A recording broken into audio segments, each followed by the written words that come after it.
नमस्कार दोस्तों, ऋग्वेद के प्रथम मंडल के 36वें सूक्त में आपका बहुत बहुत स्वागत है। आज हम लोग पढ़ने वाले हैं सूक्त नंबर 36, देवता अग्नि। तो चलिए शुरू करते हैं। देवों की कामना करने वाले हम बहुसंख्यक प्रजाजनों पर अनुग्रह के निमित्त, अनुग्रह का मतलब होता है कृपा और निमित्त का मतलब होता है कारण, तो प्रजाजनों पर अनुग्रह के निमित्त सूक्त रूपी वचनों द्वारा महान अग्नि की प्रार्थना करते हैं।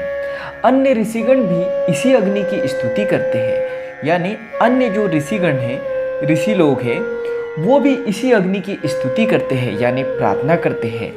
यज्ञ करने वाले लोगों ने शक्तिवर्धक, शक्तिवर्धक का मतलब होता है ऊर्जा वाली, तो यज्ञ करने वाले लोगों ने शक्तिवर्धक अग्नि को धारण किया था। हे अग्नि, हम लोग हवि लेकर, हवि का मतलब होता है हवन में डाली जाने वाली पवित्र सामग्री को हवि कहते हैं। हम लोग हवि लेकर तुम्हारी सेवा करते हैं। तुम अन्न दान में तत्पर हो, यानी अन्न देने में तुम हमेशा तैयार हो। आज इस यज्ञ में हम पर परम प्रसन्न होकर हमारे रक्षक बनो, यानी आज इस यज्ञ में हम पर बहुत ज़्यादा प्रसन्न होकर, बहुत ज़्यादा खुश होकर हमारे रक्षक बनो और हमारी सुरक्षा करो। हे अग्नि, तुम इस यज्ञ की होता एवं सर्वज्ञ हो, यानी हे अग्नि, तुम इस यज्ञ को कराने वाले हो एवं सर्वत्र हो, सर्वत्र का मतलब सब कुछ जानने वाले हो। हम तुम्हें देवों का दूत समझकर, दूत का मतलब होता है संदेश वाहक, जो एक संदेश को दूसरी जगह पर पहुंचाने का काम करता हो, तो हम देवों का दूत समझकर वर्ण करते हुए तुम महान और नित्य हो, यानी तुम महान हो और नित्य यानी हमेशा हो। तुम्हारी चमक बढ़ती है, तुम्हारी किरणें आकाश को छूती है। हे अग्नि, वरुण, मित्र और अर्यमा, अर्यमा का मतलब है सूर्य देव, ये तीनों देव तुम्हें अपना प्राचीन दूत समझकर यानी संदेशवाहक समझकर भली प्रकार चमकाते हैं।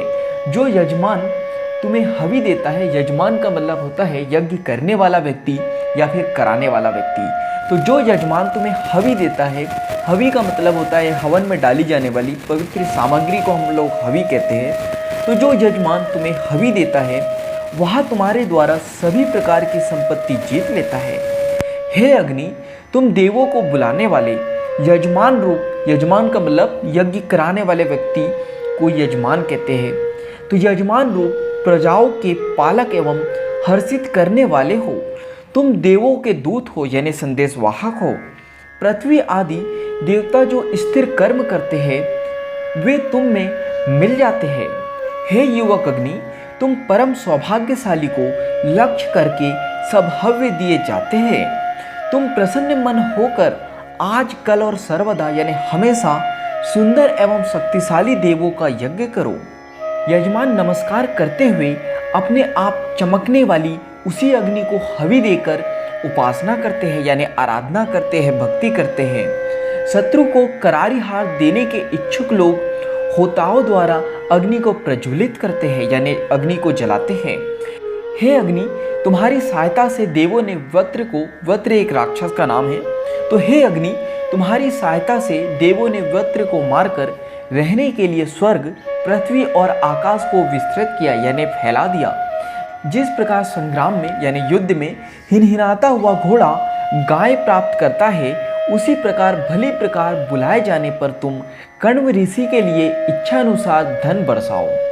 हे अग्नि, तुम भली प्रकार बैठो, तुम महान हो, तुम देवताओं की प्रबल इच्छा करते हुए जलो।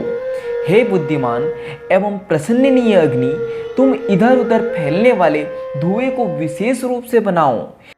हे हव्यवाहक अग्नि, हव्यवाहक का मतलब है हवन में डाली जाने वाली पवित्र सामग्री को हम लोग हव्य कहते हैं, और वाहक का मतलब होता है जो एक जगह से दूसरी जगह पे किसी सामग्री को पहुंचाने का कार्य करता है। तो हे हव्यवाहक अग्नि, समस्त देवों ने मनु के लिए इस यज्ञ स्थल में तुम परम पूज्य अग्नि को धारण किया था। कण्व ने, कण्व एक ऋषि का नाम है, तो कण्व ने पूज्य अतिथियों के साथ धन द्वारा प्रसन्न करने वाले तुझ अग्नि को धारण किया था। वर्षा करने वाले इंद्र एवं अन्य स्तुतिकर्ताओं, स्तुतिकर्ताओं का मतलब है प्रार्थना करने वालों ने भी तुम्हें धारण किया था। पूज्य अतिथियों वाले कण्व ने जिस अग्नि को सूर्य से लेकर प्रज्वलित किया था यानी जलाया था, उसी अग्नि की फैलने वाली किरणें चमक रही है। हमारी ये ऋचाएं तथा हम उसी अग्नि को बढ़ाते हैं। हे अन्न सहित अग्नि, हमें धन दो। तुम्हारी देवों से मित्रता है यानी दोस्ती है। तुम प्रसिद्ध अन्न के स्वामी एवं महान हो। तुम हमें सुखी बनाओ। तुम हमारी रक्षा के लिए सूर्य के समान उन्नत बनो। ऊंचे उठकर तुम हमें अन्न देने वाले बनो, क्योंकि युग गाड़ने वाले एवं यज्ञ पूर्ण करने वाले ऋत्विजों द्वारा हम तुम्हें बुलाते हैं। यहाँ पे ऋत्विजों का मतलब है यज्ञ को पूर्ण करने वाले व्यक्ति को या फिर कराने वाले व्यक्ति को ऋत्विज कहा जाता है। तो युग गाड़ने वाले एवं यज्ञ पूर्ण कराने वाले ऋत्विजों द्वारा हम तुम्हें बुलाते हैं। तुम ऊंचे उठकर ज्ञान की सहायता से हमें पापों से बचाओ एवं समस्त राक्षसों को जला दो। संसार में घूमने फिरने के लिए हमें उन्नत बनाओ तथा हमें जीवित रहने के लिए हमारा हवी रूप धन देवों के पास ले जाओ। हवी रूप का मतलब है हवन में डाली जाने वाली जो समग्र सामग्री है, उसी रूप में इन धन को देवों के पास ले जाओ। हे विशाल किरणों वाले युवक अग्नि, हमें बाधक राक्षसों से बचाओ, यानी ऐसे राक्षस जो हमारे काम में बाधा डालते हैं, ऐसे राक्षसों से बचाओ। धन दान ना करने वाले धूर्त हिंसक पशु और मारने की इच्छा रखने वाले शत्रु से हमारी रक्षा करो। हे उष्ण किरणों वाले अग्नि, उष्ण का मतलब होता है गर्म, तो हे उष्ण किरणों वाले अग्नि, हम लोग जिस प्रकार ठंडे पत्थर आदि से मिट्टी का बर्तन फोड़ते हैं, तुम उसी प्रकार धन दान करने वाले, हमसे द्वेष यानी घृणा रखने वाले एवं हमें डराने धमकाने वाले तथा शस्त्र प्रहार करने वाले शत्रु का सब प्रकार से संग्रह करो, यानी कि उन्हें नष्ट करो। अग्नि से शक्तिदायक अन्न की याचना की जाती है, यानी प्रार्थना की जाती है। अग्नि ने कण्व को, यानी कण्व ऋषि का नाम है, अग्नि ने कण्व को सौभाग्य प्रदान किया, हमारे मित्रों की रक्षा की तथा पूज्य अतिथियों वाले ऋषि की रक्षा की। धन प्राप्ति के लिए जिस किसी ने अग्नि की स्तुति की यानी प्रार्थना की, उसी को धन देकर अग्नि ने रक्षा की। हम चोरों का दमन करने वाले अग्नि को तुर्वया, यदु और उग्रादेव ऋषियों के साथ दूर देश से बुलाते हैं। यह अग्नि नवासत्व, बृहद्रद्र और तुर्वित्र नामक राज ऋषियों को इस यज्ञ में बुलावे।